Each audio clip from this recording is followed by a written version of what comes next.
Halo semuanya, Assalamualaikum warahmatullahi wabarakatuh. Kembali lagi bersama saya Dwi Anggaini di channel Obama Study Club, orientasi bersama anak matematika. Nah, pada video kali ini saya akan membahas tentang fungsi kompleks, yaitu pada mata kuliah analisa bilangan kompleks.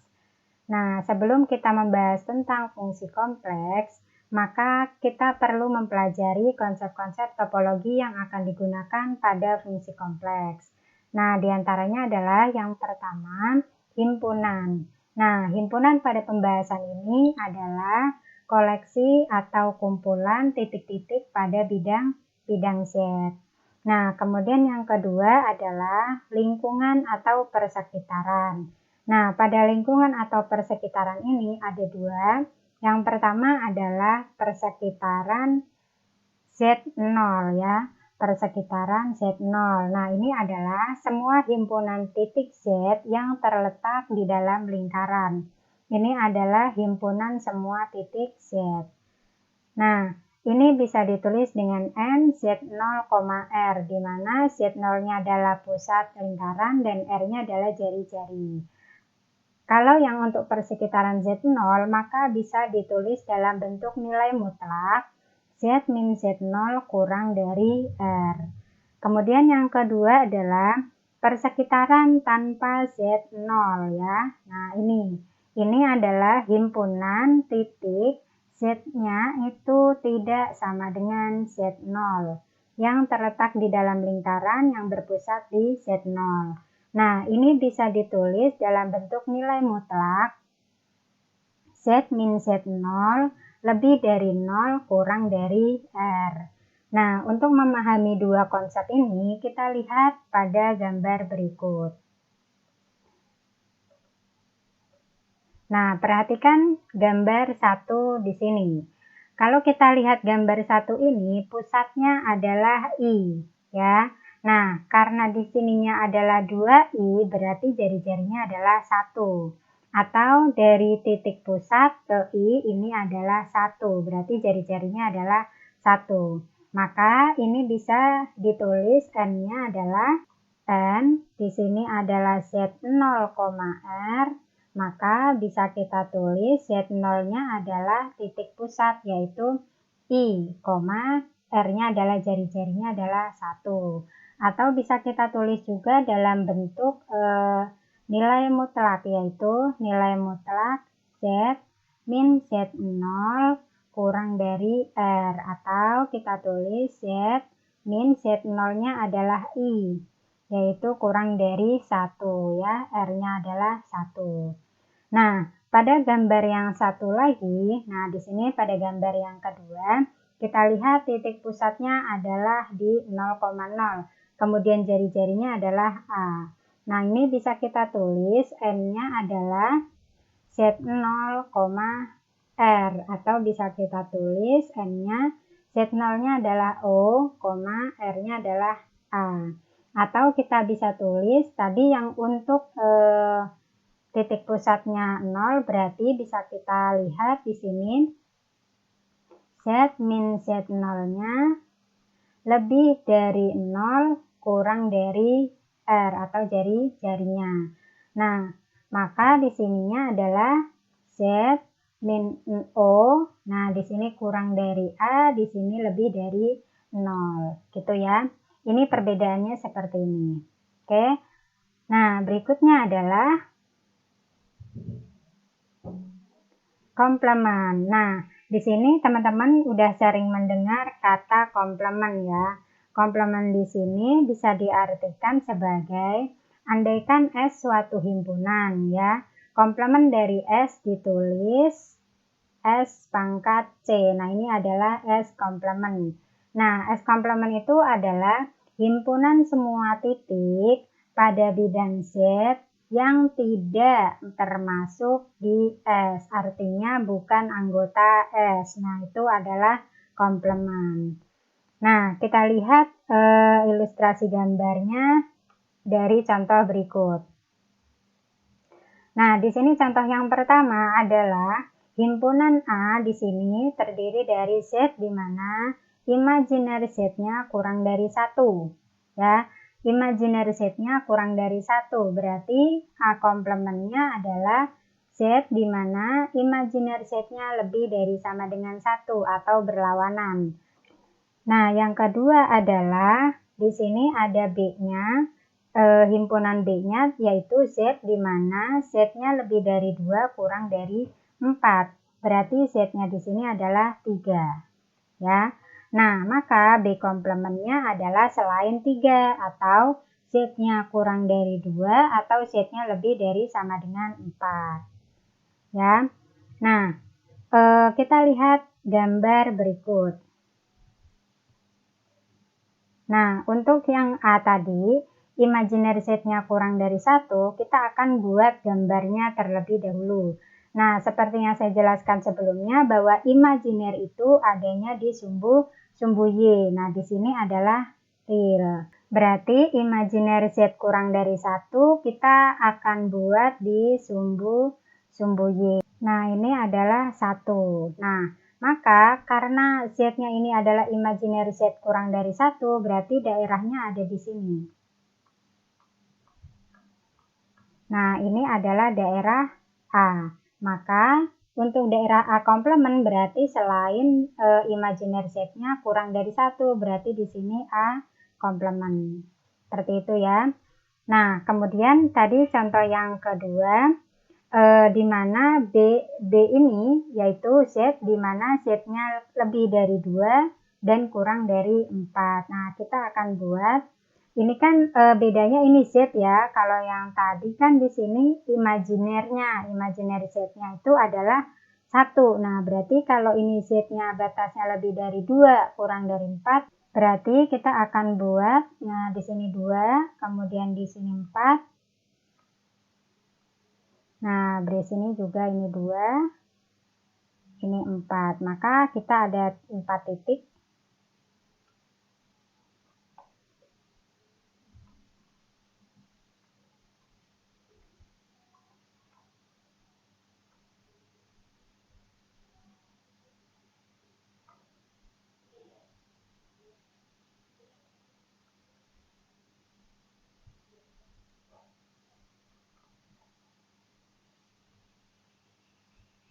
Nah, berarti di sini adalah daerahnya B. Nah, berarti di sini adalah B. Maka untuk B komplementnya adalah di luar kotak ini, itu disebut dengan B komplement. Oke, udah tahu bedanya ya, komplement dan daerahnya. Kalau daerah A-nya tadi adalah imaginary set kurang dari 1, berarti ada garis yang memotong sumbu Y di titik 1. Maka yang kurang dari 1 ini adalah daerah A. Berarti selain ini disebut dengan A komplement. Nah, seperti yang ini juga Z-nya itu kan bukan imajiner atau real, tapi dia Z. Berarti ada real dan ada imajiner. Berarti ada 2 nih, memotong sumbu X dan memotong sumbu Y. Maka ada kotak di sini. Ini adalah daerah B. Maka untuk komplementnya selain yang ada di dalam kotak. Nah, berikutnya adalah fungsi kompleks. Nah, kita pahami dulu definisi dari fungsi kompleks. Nah, di sini misalkan D itu adalah himpunan bilangan kompleks di bidang Z, ya. Kemudian fungsi kompleks F adalah suatu aturan yang memasangkan bilangan Z anggota D, ya. Z-nya itu adalah anggota D dengan satu dan hanya satu bilangan kompleks W pada bidang W, yaitu Z, W. Maka fungsi tersebut ditulis dengan W sama dengan Fz. Nah, apa itu Z? Yaitu Z dinamakan peubah bebas ya, dan W dinamakan peubah tidak bebas. Jadi W ini akan berubah sesuai dengan Z-nya. Maka Z itu disebut peubah bebas dan W-nya dinamakan peubah tidak bebas. Nah, kalau kita lihat berdasarkan gambar seperti ini, Jadi pada koordinat kartesius kompleks di sini kan ada imajiner z ya. Kemudian di sini ada real z. Maka di sini adalah bidang z. Nah, bidang Z ini kalau kita petakan ya,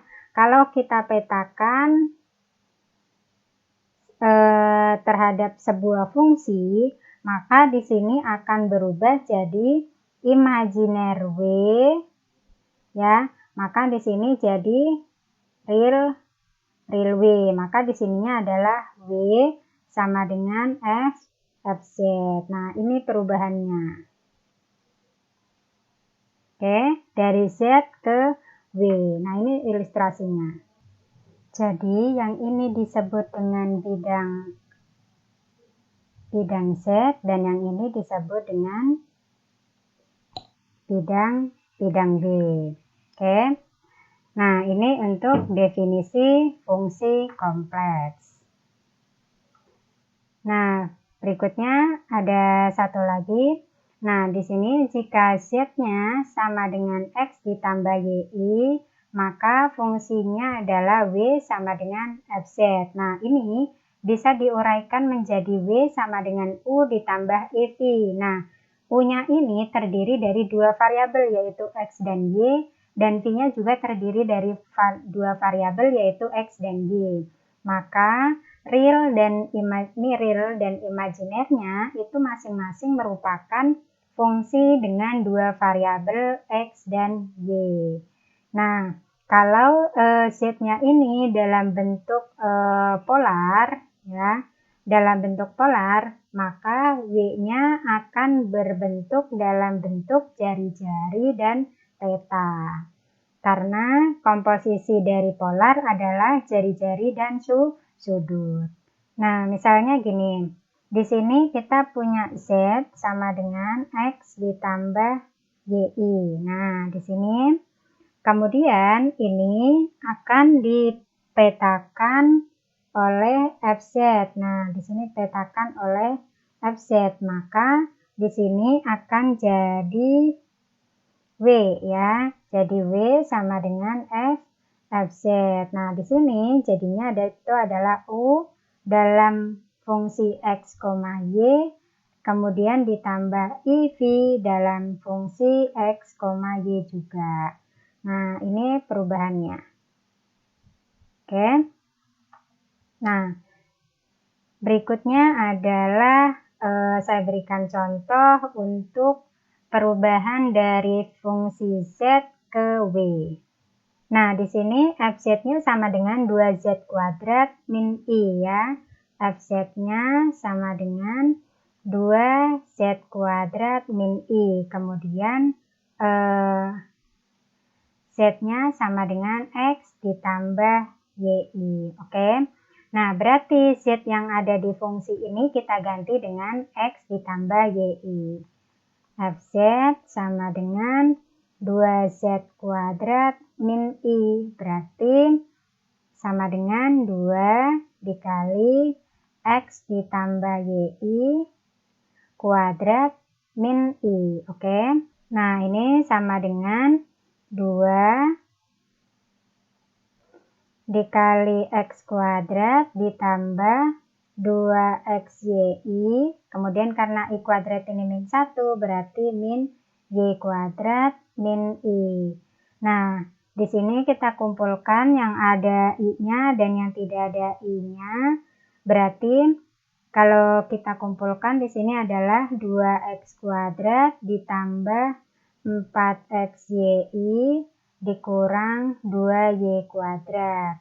Nah, di sini dikurang I. Oke, sekarang kita kumpulkan 2X kuadrat dikurangi 2Y kuadrat, kemudian ditambah 4XYI dikurang I.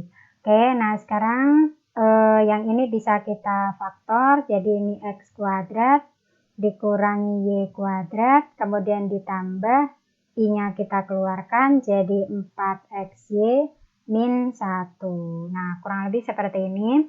Berarti di sini U-nya sama dengan 2 X kuadrat min Y kuadrat. Kemudian V-nya adalah 4XY min 1. Nah, jadi gini ya, dalam bentuk U dan V. U-nya itu adalah realnya, kemudian V-nya adalah imajiner dalam bentuk fungsi X, Y, dua variabel.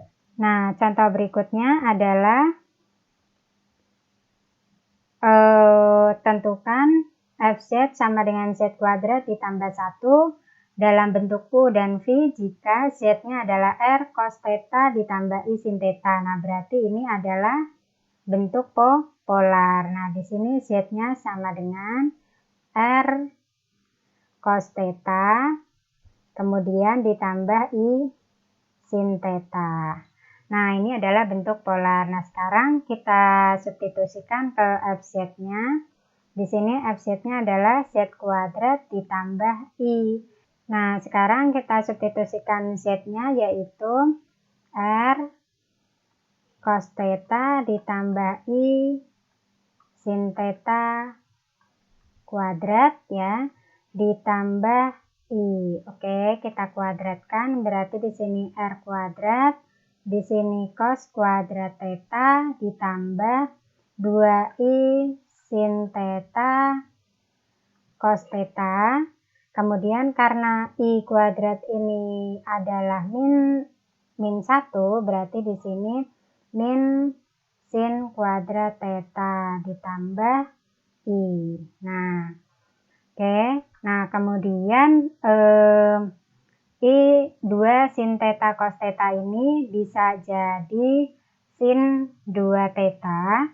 Maka saya rubah dulu R kuadrat cos kuadrat theta.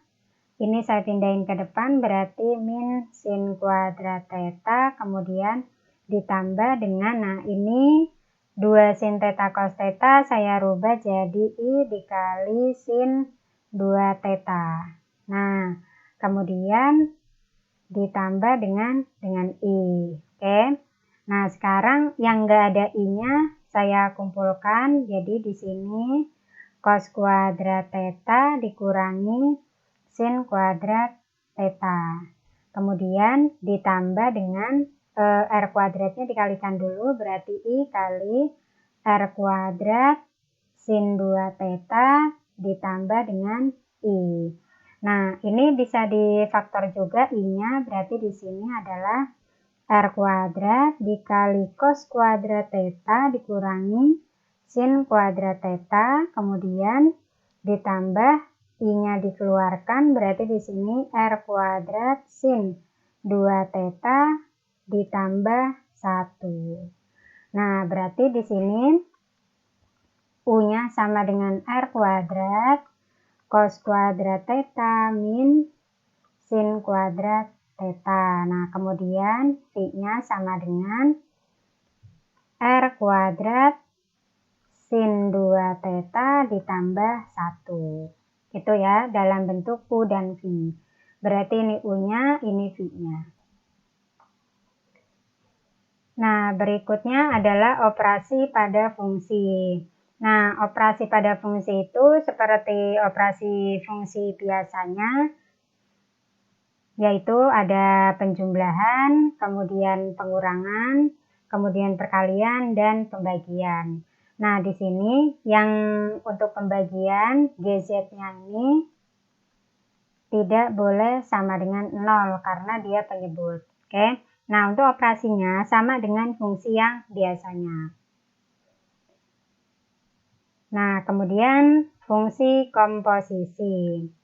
Nah, di sini fungsi komposisi diberikan fungsi Fz dengan domain df dan fungsi GZ-nya dengan domain dg ya. Di sini ada df dan ada juga dg. Jika RF-nya ini beririsan dengan DG dan ini tidak merupakan himpunan kosong, maka fungsi komposisi GOFZ-nya itu sama dengan GFZ dengan domainnya adalah DF. Nah, misalnya gini. Di sini ada bilangan kompleks Z ya, ada bilangan kompleks Z yang dipetakan oleh F ya, dipetakan oleh F, maka di sininya adalah Fz.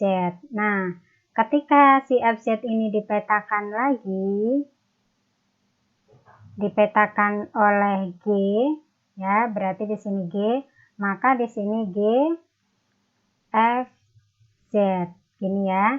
Nah, kemudian dari Z ke G ini disebut dengan G komposisi Fz. Jadi mundur dari G Fz ya. Kalau datangnya dari Z ke F, kemudian dari F ke G.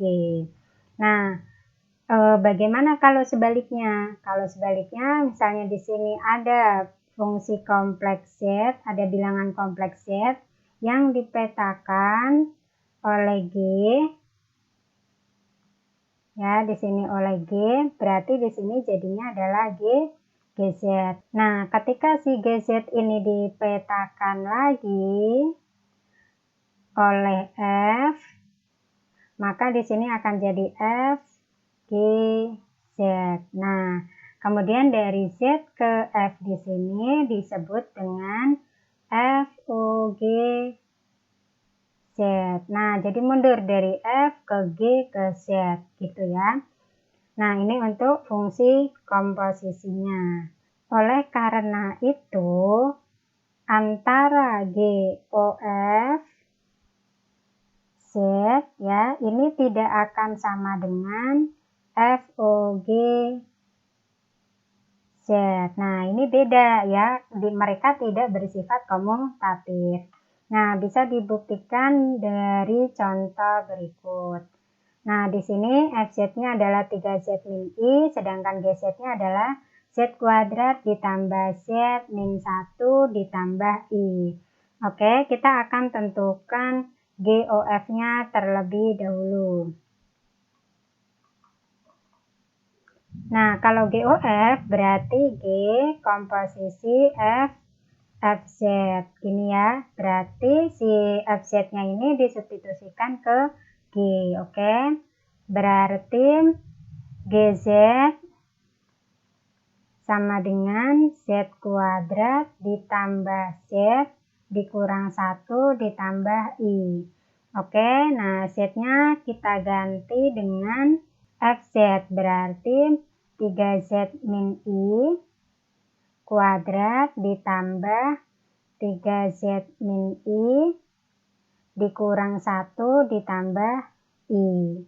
Gini ya, oke, sekarang kita kuadratkan berarti 9Z kuadrat min 6ZI ya, dikurangi karena I kuadrat itu adalah min 1, kemudian ditambah dengan 3Z min I dikurang 1 ditambah I.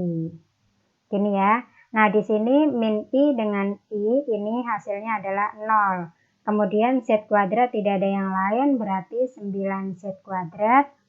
Nah, kemudian yang ada I-nya tinggal 1, min 6ZI. Kemudian ini min 1 dengan min 1, ini adalah min 2 ditambah 3Z. Nah, sekarang kita tulis lagi 9Z kuadrat ditambah 3Z dikurang 2. Nah, ini adalah U-nya, tidak ada imajinernya. Kemudian dikurang 6ZI. Nah, ini baru imajinernya. Jadi ada dua komposisi ya. Ini adalah realnya dan ini adalah imajinernya. Jadi ada real dan ada imajiner. Nah, sekarang yang FOG, oke. Berarti di sini adalah FOGZ sama dengan FGZ. Berarti Z-nya ini kita akan GZ-nya ini kita akan substitusikan ke FZ. Berarti FZ sama dengan 3Z min I, berarti sama dengan 3 dikali Z-nya diganti dengan GZ, berarti Z kuadrat ditambah Z dikurang 1 ditambah I.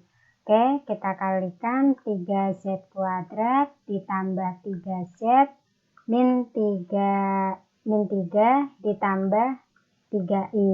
Nah, sekarang kita kumpulkan yang tidak ada I-nya, berarti 3Z kuadrat ditambah 3Z dikurang 3. Nah, ini adalah realnya, kemudian ditambah 3I, ini adalah imajinernya. Oke, gitu. Misalkan W-nya itu sama dengan 2Z min 1 ditambah I.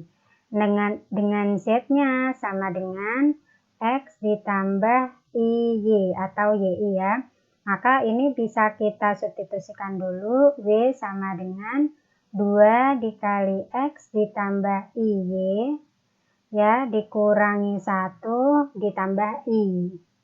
Nah, maka di sininya jadi 2X ditambah 2IY dikurang 1 ditambah I. Oke, berarti kita kumpulkan yang tidak ada I-nya. Berarti di sini 2X min 1. Kemudian ditambah dengan, nah ini ada I-nya dikeluarkan saja, berarti 2Y ditambah 1. Nah, ini jadi bentuk W-nya.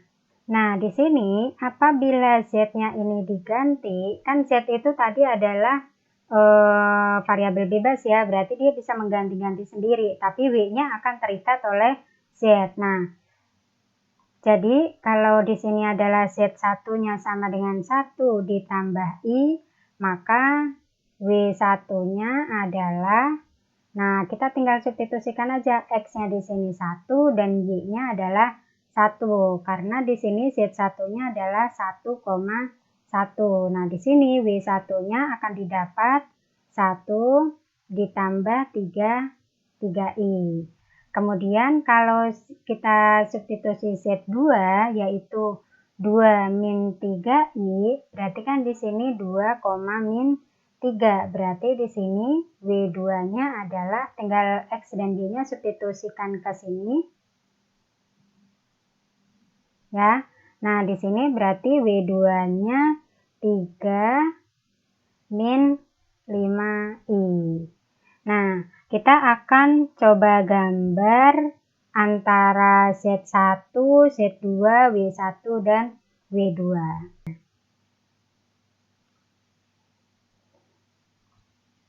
Tadi Z1-nya adalah 1,1 ya. Berarti di sini posisinya. Kemudian Z2-nya adalah 2, min 3. Berarti ada di sini. Nah, kurang lebih titiknya ada di sini. Nah, ini tadi Z1, yang ini adalah Z2. Nah, seperti biasa, di sini adalah X, di sini adalah Y, maka ini disebut dengan bidang Z. Nah, ketika kita rubah, ya, kita rubah menjadi bidang W. Nah, ini kita namakan bidang W, maka di sini adalah V, di sini adalah U. U-nya itu adalah real dan V-nya adalah imajiner. Nah, maka bidang W-nya tadi adalah 1 ditambah 3I. Berarti 1, 2, 3. Berarti kurang lebih di sini. Nah, ini adalah W1. Kemudian untuk W2-nya tadi adalah 3 min 5I. Berarti 1, 2, 3 min 5. Berarti 1, 2, 3, 4, 5. Kurang lebih di situ. Nah, ini adalah W2. Nah, gitu ya. Tadi Z1-nya adalah 1 ditambah I, kemudian Z2-nya adalah 2 min 3 I, kemudian W1-nya adalah 1 ditambah 3I, kemudian W2-nya adalah 3 min 5I. Nah, seperti biasa kalau menggambar bilangan kompleks, imajinernya ada di sumbu Y, kemudian realnya ada di sumbu X. Nah, ini perubahan dari bidang Z ke bidang W. Oke. Nah, demikian materi kali ini. Jika ada pertanyaan, silakan ditulis di kolom komentar. Jangan lupa di-subscribe dan bunyikan loncengnya agar teman-teman tidak ketinggalan materi terbaru dari saya. Terima kasih. Wassalamualaikum warahmatullahi wabarakatuh.